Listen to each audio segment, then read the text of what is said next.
This is RTV6 News at 6, working for you. The Big Ten announces there will be no sports in the fall, including college football, but the door is not completely closed on a season later in the academic year. Why am I going to be fined for something that somebody else is doing? I mean, I can't control the public. The city of Indianapolis vows to get tougher on businesses not complying with the mask mandate and social distancing guidelines. The new fine they could face if you don't follow the rules. We suspect that we'll continue to have interactions, questions, and things along the way. A local school district creates a COVID task force to help guide their back-to-school decisions, what that district is facing as the year begins and how their new system works.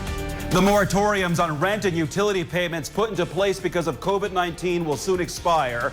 The impact on you, and we look to see if there will be any type of other assistance available. First at 6 o'clock tonight, we begin here with breaking news. Joe Biden has picked California Senator Kamala Harris as his running mate on the Democratic ticket, 3 months ahead of the November presidential election. This makes Harris the first black woman on a major party presidential ticket. Biden and Harris will now face President Donald Trump and Vice President Mike Pence in the November 3rd election.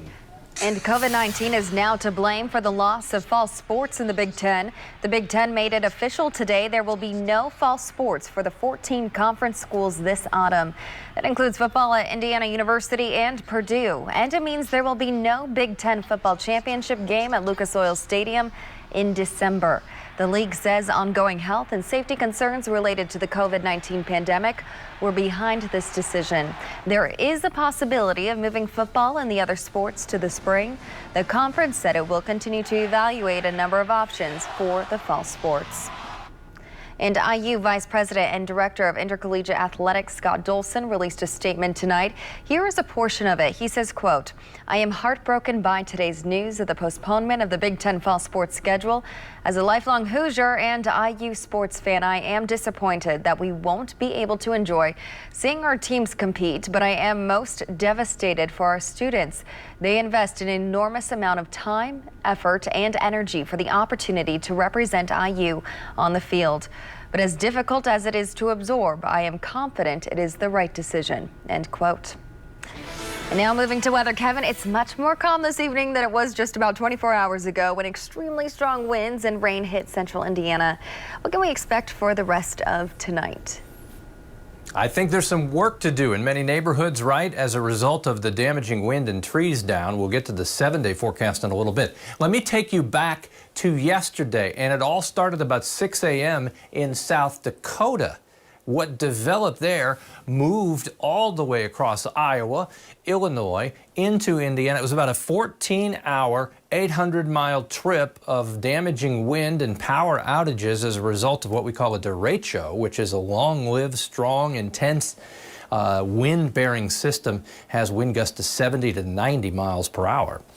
Temperatures 83 in Indy, 79 in Logansport with a mixture of clouds and sunshine. The wind is light. I think as a result tonight we may see some patchy fog form. I don't think it'll be a widespread problem. I just mentioned that. Also, keep in mind the Perseid meteor shower will peak tonight. If you're up late after 11 o'clock, kind of look to the northeast and use your peripheral vision to take in as much sky as you can, and maybe you'll see several meteors an hour. Some say 50 or more an hour. I've never had that much luck, so I don't want to pick your hopes up because we'll be battling clouds and some moonlight. But get away from as much light as possible to give yourself the best chance of seeing the Perseid meteor shower. Hopefully that works out for as many people as possible. Thanks, Kevin. No more warnings. The city says it is moving into the enforcement phase of making sure people are complying with the Marion County mask mandate. RTV6's Troy Washington is working for you to show us how it all works and what business owners have to say about the penalties that could hit them hard. According to Mayor Joe Hogsett, it's time to turn complaints into compliance. This virus is a long-term test of our unity.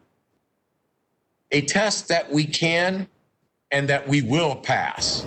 If you walk into a business without wearing one of these, it's the owner who could be fined. The city says business owners could be fined up to $1,000. So why am I going to be fined for something that somebody else is doing? I mean, I can't control the public. Chris Carnivus owns Jack's Donuts downtown. He's lost a lot over the last few months and fears being held accountable for those who refuse to comply with the mask mandate. We're still struggling through the pandemic and, the loss of business, and now you're enforcing this on us. He isn't alone, though. Other business owners are trying to understand how the enforcement will work. We've lost thousands and thousands of dollars in sales due to the shutdown, and then we had the riots that caused another week of zero sales, of course, and not to mention the expense of boarding it up and then fixing the broken glass. The Marion County Health Department has received 400 complaints so far, and at this point they are past warning people. Now they are making people pay. I'm not here to, check mark, oh, this person's wearing a mask. Here's how the health department says enforcement will work. They'll investigate complaints and will take action if the complaint checks out. At that point, the business owner could get a fine. They're punishing the small businesses that have already been through so much. The health department won't be sending out inspectors to monitor businesses or the public for compliance, but they will be checking into violations that are reported to them. Working for you downtown, Troy Washington, RTV6. Find out how you can go about reporting order violations when you read this story on the IndyChannel.com. And don't forget, the state of Indiana has a mask mandate. It requires everyone in Indiana over the age of 8 years old to wear a face mask while inside all public places, including stores and restaurants. You also have to wear them outside if social distancing isn't possible. Before the statewide mask rule went into effect a couple of weeks ago, Governor Eric Holcomb dropped a planned criminal penalty from the mandate after objections from some law enforcement officials and legislators. Since reopening, multiple local school districts have reported cases of COVID-19 among students and even staff. ABC News' David Muir had a one-on-one interview with Dr. Anthony Fauci and asked, should all students in this country be wearing masks? There should be universal wearing of masks. There should be, to the extent possible, social distancing, avoiding crowds. Outdoors always better than indoors, and be in a situation where you continually have the capability of washing your hands and cleaning up with sanitizers. And right now on our website, theindychannel.com, we have a searchable database tracking COVID-19 at Central Indiana schools. If you can see your child's school has any confirmed cases. Today is the first day of in-person learning for many students at Zionsville Community Schools, but 8th graders at Zionsville Middle School won't return until next week since they may have been exposed to COVID-19 before the year started. The district made its decision working with its COVID-19 task force. RTV6's Megan Sanctorum explains how this task force works and how it's helping with safety protocols. Zionsville school leaders tell us they created their COVID task force back in March. It's a team of school and community leaders that meet regularly to find the best way to keep kids safe. The start of this school year has been unlike any other. District leaders are working to open schools in a slow and careful way. They had a very extensive back-to-school protocol, and they are social distancing and wearing masks, and the teachers are keeping them in one classroom. Some Zionsville parents say they also take comfort knowing the district has a specific COVID task force helping to guide the process. The task force consists of 8 district employees who work in central operations, 8 principals in the district, and community volunteers, including doctors, an immunologist, and epidemiologist. Professionals who I have determined to be sufficiently objective, who are external experts in their fields and don't have kids in our schools such that they're worried about childcare or what decision I might make.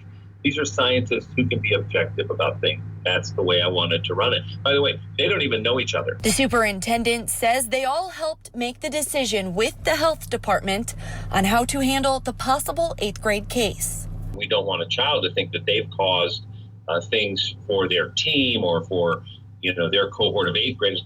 No one child caused anything to happen. This is a global pandemic, and we should handle it as positively and as discreetly as we can. Parents we spoke with today say they trust the decisions being made. Yeah, I think they're doing their best with the information they have. They've got extensive plans. Lots of brains were definitely put together to come up with some good plans. Working for you, Megan Sanctorum, RTV6. Indiana is dealing with an increase in new COVID-19 cases and deaths. The State Department of Health says there are 884 newly reported cases of the coronavirus. That is up from 673 newly reported cases yesterday. Since the pandemic began, 75,862 Hoosiers have been diagnosed with COVID-19. The state also confirms 25 newly reported COVID-19 deaths. Those deaths happened between July 22nd and August 10th and are now being reported to the state. In total so far, 2,863 people in Indiana have died from the coronavirus. More than 861,000 Hoosiers have been tested for COVID-19. 8.8% of them tested positive for the virus. And the state is making a new distinction when reporting how many people are in the hospital because of COVID-19, showing us confirmed versus suspected cases of the virus. There were 564 confirmed COVID-19 patients in Indiana hospitals as of Monday. There were another 400 patients who had some symptoms but have not yet tested positive for the coronavirus. That means a total of 964 people are in the hospital either with COVID-19 or suspected of having the virus. And data from the Indiana Department of Health also shows 36.6% of the state's ICU beds are available. COVID-19 patients are using 14.6% of the ICU beds. And non-COVID-19 patients are using nearly 49% of the beds. About 82% of the state's ventilators are also available. It's one step we can take to show that we are in this together and we believe in protecting Hoosiers and quality of life. On Friday, the moratoriums on evictions, foreclosures, and utility disconnections are set to expire. The governor last week announced that he will not extend those, but as RTV6's Stephanie Wade reports, there may still be a chance for customers to get an extension to pay their energy bills. This could be the last hope for customers struggling and who were unable to pay their utility bills the past 2 months. Though Governor Holcomb says he intends on ending the state's moratorium this Friday on shutting power off, the Indiana Utility Regulatory Commission has a moratorium of their own for jurisdictional utilities, and they're set to decide tomorrow on whether to extend theirs or not. It's way too early to let this shut-off moratorium expire and put Lord knows how many people at risk. The IURC's moratorium for jurisdictional utilities is set to expire August 14th, which currently prohibits disconnection of any utility service, including gas, water, sewer, and electric. But the Citizens Action Coalition, along with the Sierra Club and other agencies, filed a motion Monday asking the commission to extend that indefinitely. If not, which will put hundreds of thousands of Hoosiers at risk of losing things like running water, electricity, access to the internet, as well as telephone service. The Indiana Office of Utility Consumer Counselor aggregated some data indicating Indianapolis Power and Light shows there's somewhere around 85,000 customers 60 days or later on their electric bill. Duke Energy has numbers somewhere between 50 and 60,000 customers who are in excess of 60 days overdue on their utility bills. So just between those two utilities, we're well over 100,000 folks facing the threat of disconnection being later than 60 days. The Citizens Action Coalition Director Kerwin Wilson fears the rise in COVID cases, continued high unemployment, and expiration of unemployment benefits. The evidence shows that we're still in a health crisis, we're still in an economic crisis, and there's no moral justification for letting that shut-off moratorium expire. In fact,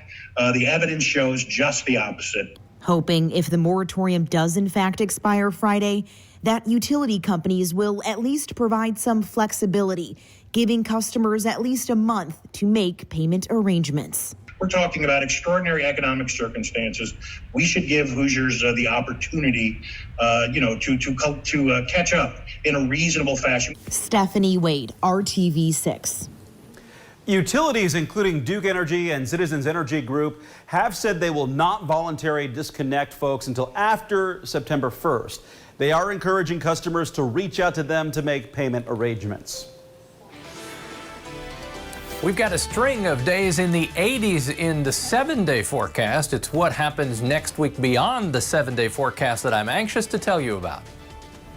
Flying to the front of the field. That's how Ed Carpenter's team is hoping to spend the next couple of weeks at IMS. We'll get a look at the trio that they've put together for August coming up.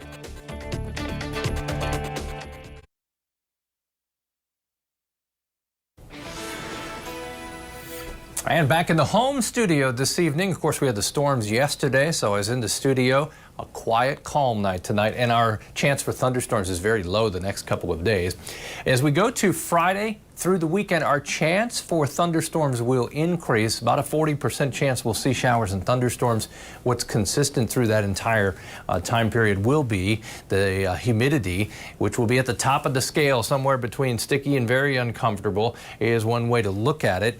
And we're used to that, I think, at this point, but not next week. The change comes with below average temperatures, and as the eastern portion of the country goes below average with temperatures, western Indiana will see temperatures rise. They'll be well above average, and it will also be, according to the outlooks, a below average precipitation stretch, so cooler and drier. 81 Monday, 77, and lows back at the 50s on Tuesday. That is what's next week. This is what's happening right now. 79 temperature in Tipton. Other temperatures to the south, 87 in Bedford, 84 in Sullivan. Temperatures tonight drop into the low 60s in many spots. As I mentioned at the top of the newscast, Perseid meteor shower peaks tonight. Check it out. Get away from the light as much as you can, but I think moonlight and some clouds will be a challenge to checking that out. 65 with some patchy fog first thing in the morning. Away we go. Back to 85 tomorrow. Wind light, 20% chance we'll see a shower or thunderstorm. These are average temperatures for this time of year. The rain chance remains low Thursday. The temperature about the same. No real change. The change will start to arrive as we get to Friday. Thursday through the day, the best chance for any pop-up showers and thunderstorms will be in the southern half of the state. You can see those at 4 o'clock and at 7, so a little better coverage than what we'll have tomorrow. Thursday temperatures all in the 80s. Might be a little cooler to the south if you get the thunderstorms in earlier in the day. We'll end the work week with an 86-degree high temperature and a 40% chance of thunderstorms. Here's your 7-day forecast. If you're hoping for lower humidity, cooler temperatures, and dry conditions, I think Monday and Tuesday is the start of what will be a nice stretch of weather, which should go through most of next week, getting back to some 70s for highs and 50s for low temperatures. You'll be opening up the windows again to let that fresh air in. But that's down the road just a bit. Something to look forward to, Kevin. Thank you. Tomorrow is the opening day of practice for this year's Indy 500. Crews have spent the past couple of days getting loaded into Gasoline Alley. And a team with one of the shortest drives to IMS is hoping to launch some big success this month. Brad Brown has a closer look in our Sports Extra Spotlight. Ed Carpenter Racing is all set to take flight for this year's Indy 500.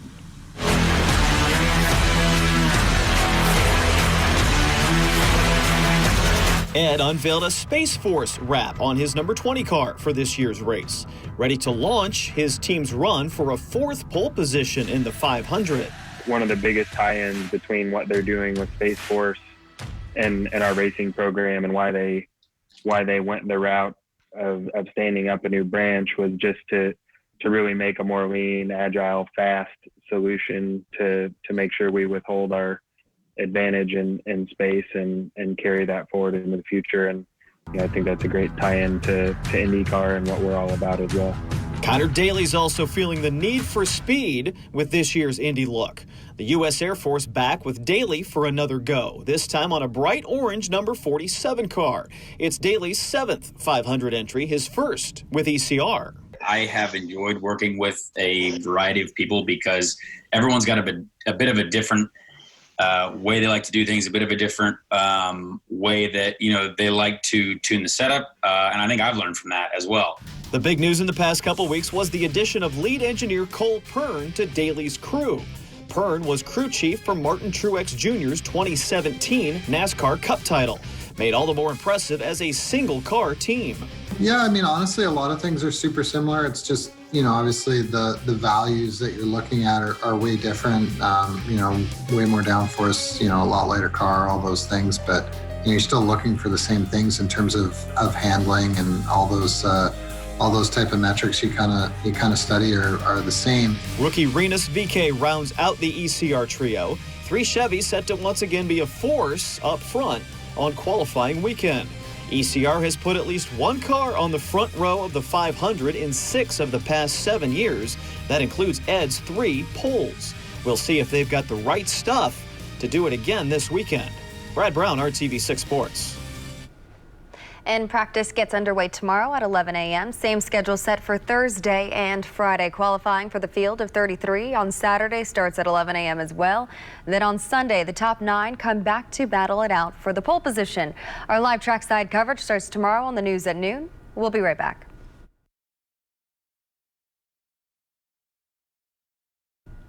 Even during this pandemic, we are still finding available job opportunities through our Hiring Hoosiers initiative. It's time for the job feed. Hiring Hoosiers partners Ferion needs production associates to begin work immediately in Indianapolis. It's a Monday through Friday shift. You would start at 5 p.m. and work through 3:30 a.m. There is mandatory overtime during peak season. Pay is between $17 and $18 an hour. We have a link to apply on the Hiring Hoosiers Facebook page.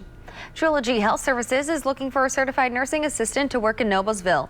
You'll be eligible for quarterly pay increases, meaning you would get a bump in pay every 90 days. You can apply on the job board at hiringhoosiers.com. Today's RTV6 photo of the day comes to us from Charlene Sims in Peru. And Charlene snapped this picture of some backyard visitors. It looks like it's a family of turkeys. Yeah, and it appears they're wandering to that garden area. They see all those green leaves over there.